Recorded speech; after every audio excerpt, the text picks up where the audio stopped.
Aner malaken yam kana dial kontin barashme bajaling. Ajo banalinga adobe dane shukume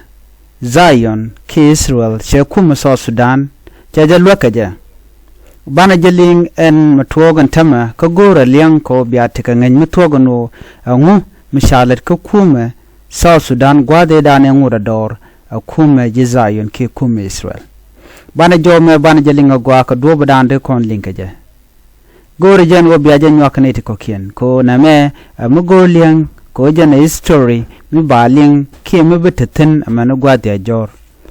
lade gwaye shikume Israel jalat kasa Sudanese ki ga junubin gwaze dane tegador especially kaneti kontila nuari kane jang bana jome bana jalinga gwa ka dobo dande kon lingaja tegani to ngwanda kwai kajen go kume Zion ki Israel che South Sudanese che ka lokalong eno binatigan wale ki ba independent ba jek akuma South Sudan to kuma Israel ka 10 midit bana jome bana jalinga gwa chuje puro jeno jin bi channel bi support ki bi chonkel kaja bana jome bana jalinga do badande kon linga ja jen a jomo gwa mugoro de rande jaling bi adil ngajeno a relationship dungi Zion kana South Sudan che jia wala kana jia ka we jia gwa da den ka ngum shitok banta diala kontin chalat kume dung Zion bana jaling do badana chen were kana jang chagal waka je amen do tin kokken an ba focus kan were kana jang ka do badana en chagal waka je kume Israel ke Zion gwade dana tika shushka rewich ka Khartoum ka no Sudan bana jome bana jaling kel agwa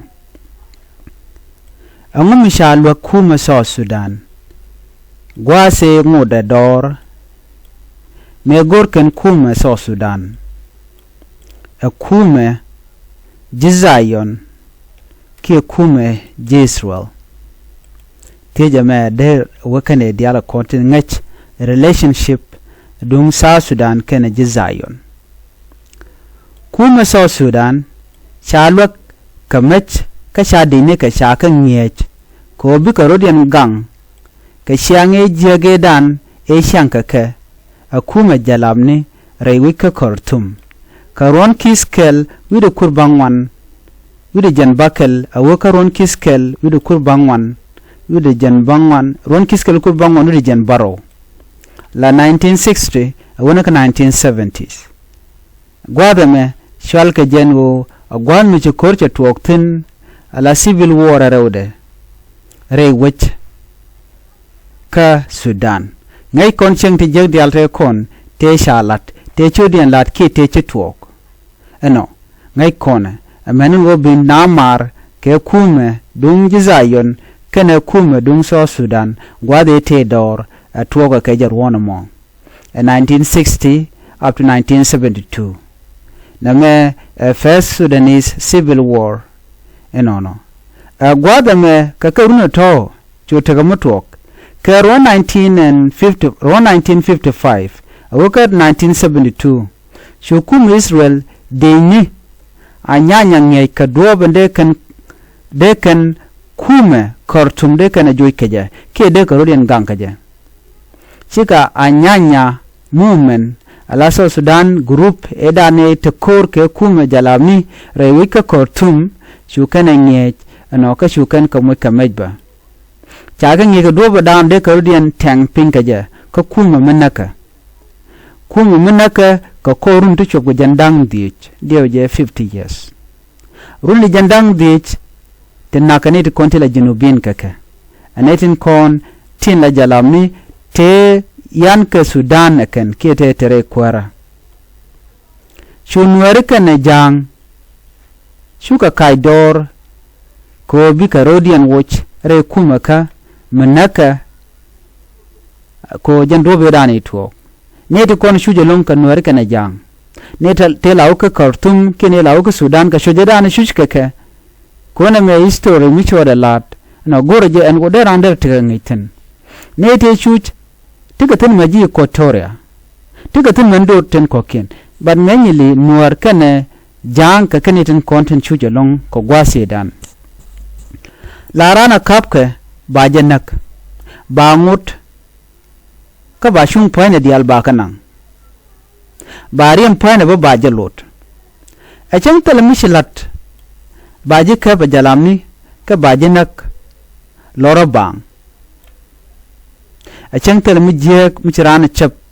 dulo ko jira mu mora mi char mi tere wichin wano cha jinno kanitin kontin la jalamne ngai kon na me lero na siang mi cha yin nang dwel walba ja to waji nak ten ba point ba jo kok te to ko tilat ko rudin ko korun tongwan me ngoda kan so Sudan kan independent kan janjak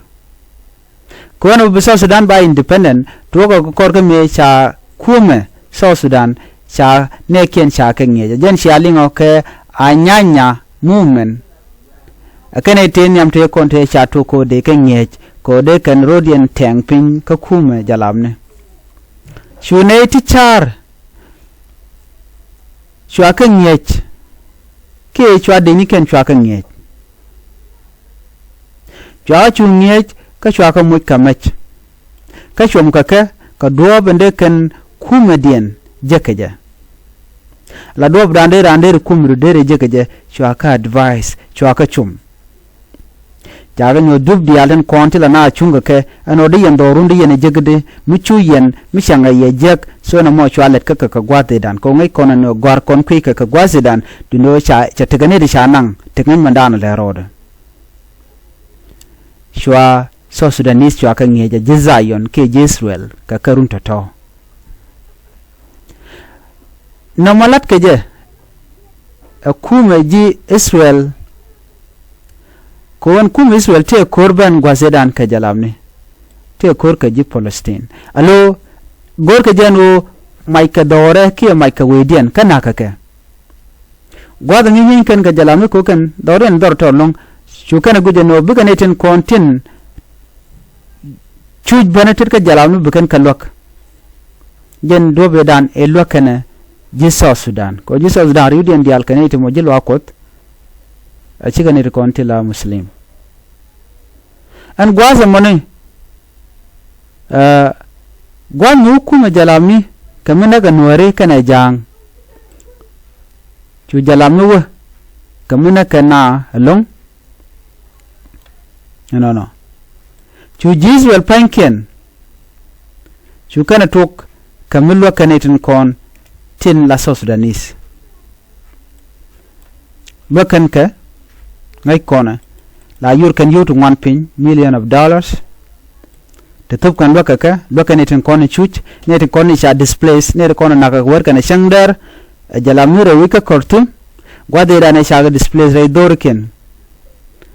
chu jeswel chu kan yuru ngwante chi karto chu kan gatup ala lokan ne kon la ji humanitarian chu kan ga jaga ba nang rai wich andaran tene ti char tegatin ala gone content te junubin tegatin chwane di ti chwa loka met akume jung ji Dhaayɔn chu Israel de ni so Sudan chu kan ga to ga mi kan ka chu kan ta na chu kan kanang ke Israel wa kan yejen mi la de ne amena kwar anyanya kana kwar espele chu kan nan kan dial chu kan yejen mi ka kwi security ka a Israel chwangi ke dech lulien jok shuku bendo bikane ken bikan ka bagang ko kan wa ngi jino bikane ken konin chuch bikan ka bagang ko de kan lok ke de kan lon ko nan kan karar de kan ka woch ka kuma jalabni ajan taye dan len waru din keja an gwa mu kuma jalabni bize bogan ne dial karen yale bo ka mena jang ka bo ka mena nuare to gwa mu pele gwa te dan me shanga jeno chine ti chika ker cha chigulin jengne ringe ka chikan chonin chikana nga jeno wedian cham ka je dorin cham ka je jalam so chukan gorno bne bikan wer bikan kanak bikan jang kan kana ga mene dorin kokien chukan tok kamila karen yala jak ren yala mulaja chal ka nyawuk go jan lawe lo lershi chere ke wo godan lawe jen ye dan lawe je cha chol nyawuk mi cha chuling ren yala mo ba nga jeno ren yala mo be bana bok la burmire la ka moje ka de dit long ba ga chubin pal pare dwarun ba dorun be jawang bana ba kanak al konan durmi la mo men yor ko pintere de te kereni te ga mon modial ka bamar an gwanam bene de ngwan ba kan nakke bana bo moy ka bot jen do be dane la to gaja no la na mo jere ga long so ajare ga dane la to na mone mulat ke jalab ko gwaseda gwado jalabo we ga mu bogana hukuma Israel we ga mutoba lokan gwadamo logane te kon tila South Sudanese la jinobin kon tin chuch pin jalam ne ka kortum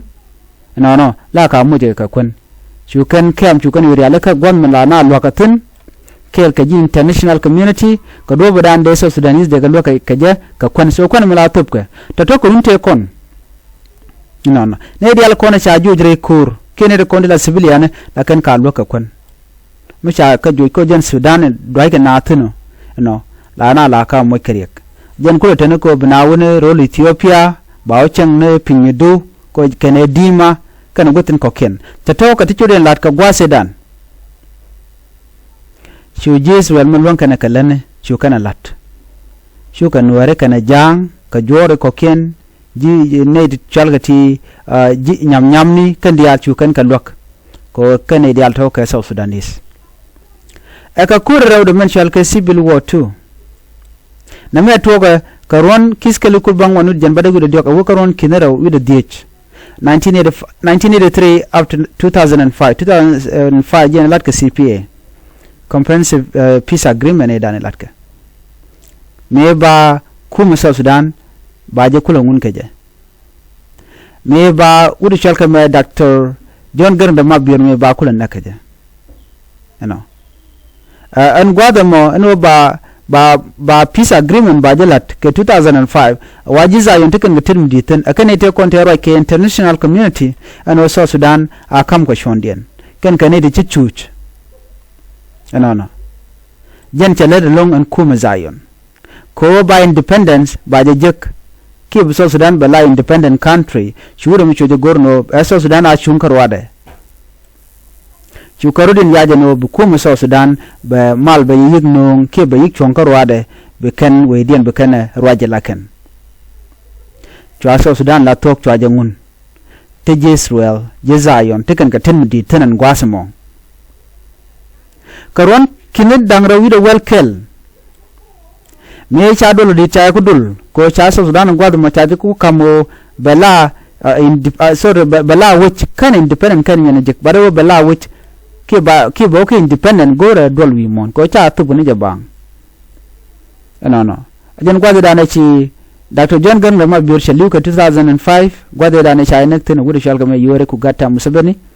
karenyal mong man mi cheta mongo da kan ta da kanangach a mystery up to now ko kiram dan nek bat go keni jalap kam de kana ji Uganda kana de kondong charling ko gwade dan goro yeno de jenak en John Garnda mabiur ka kore den cha independent cha de le je ka kuma ko de kan shu nyolo pinya pin ji Khartoum ke pin Sudan men bi anga ramedan le longa Dr. Yang machar ko ba so Sudan ba je ke ba chong ala independent state ke ba gor so Sudan no Dr. Yang machar teten miditan kuma dun Sudan ramedan go de na chong ka ke le wuri shal ka me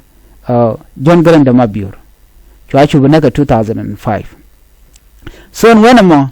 ka 2011 me chi win mon chi ko nyur gwadul ka mendit no china titken chong ni ala no mede kuma South Sudan de la independent ka 2011 an gwasemo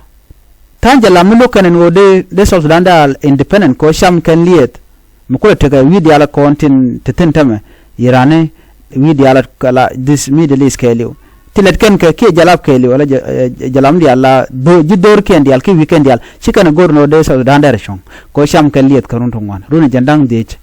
ko ka liet South Sudan tele mu je ka je South Sudan chu Israel chu tede chong ne al ko Israel jala dor mo todo ka cha campaign awi muslim tongwan chu lar no South Sudan be independent be je akane te nyam te vote Israel akane te vote ken yam ke jezayon kane te laro ba South Sudan ba yik kam independent ba South Sudan ba kam independent ba yik chong ala independent country no ajen wujen nyam e chung rode me chung ke South Sudanese kel ano ba wi South Sudan jek tiji dhaayɔn case wal tikana ten muditan hukuma South Sudan chulep ke embassy ke Tel Aviv ke sida dung Israel ke dung dhaayɔn chuan no go tika ke embassy binami ko shikan tika mar mudi da long ka do badan en chike en chalo ke chuke de ni South Sudan chukan ke ka do security ka do badan de goren gang ka je mute kare mu shiben no ka chukan ji South Sudan chu ka do badan en de ka pur ke je do badan de kan resource ne de kan utilize ke je wona ka liet wona ka goal wona ka agriculture to reality chu agala de dhaayɔn no chu marin chu wonyam men yer kume South Sudan kana Israel jana ka gwade da ne me ci kore batuok ci South Sudan ni ci rodin bada ke 2013 gwade na kan welten kume kirma yadit ana ke kume jane men biya ngake nyam kume jane ce gorno dara jen ka jalab ne te goro de ne grege jen ka jalab ko nore ana te goro de South Sudan dara chong ne de goro de chong jalab ke ne de chalgati jang ajanen yana tama mari kan ka jang long la kana ga mi jele stadialet kan ka jalam nukel wal datring ma charche gorgor jen wo de South Sudan dera independent state ka der chonkor wade atele jene te ko ken de dong de widen de je yar de la no wech ke resolution kon inte ke in a state medana chi kum South Sudan me independent che je je widi che ka forget che kum America che kum America che forget che kum jizani che parwi ken di ale che ka pel kanga e kirmi yadi anyogba che kum ji dhaayɔn bo chi goren nyogo mo karodian met do be wo karodian ke je jana ken kaneti la dier kana gui kana no tem ko chi South Sudan che kwa independent dong der to gono ba ke target ken di South Sudan joro do chu lo jogo met ke chu yor chu wot ko gui jano mu ngot kel ke South Sudanese ba South Sudanese ba kanak ajan do be dane choro wo ke je ko la lat ka do be dane chi South Sudan che independent che je ka ja me che South Sudan che je lo ko big independent bi kana jek an wenamo shukuma Israel dhaayɔn churen chu jokomet kano chikan goro bugale chu re kore dan chi to kam South Sudanese na Korodian kam nuere kana jang ka jano chaka loko bika independent bikana jek ajan do badana len ngwana rodin keje kuma dhaayɔn che South Sudanese chaka loka long ameno bikan independent bikana jeka wale eno kuma dhaayɔn chaka de bi parwech ameno gwati abeni baka tiem ka long ka loka dan en loka ne ne kontila South Sudanese ko chika chongalong ka South Sudanese gwaz mu kwa ka marginalized anetin content laji Sudan ke jalamni ko korum tung wana chubu jandang diech janjo dana gora de nyoya kel nyoya ga ne ko kien nyoya ka gat alien ka estor na me angai keje biatemal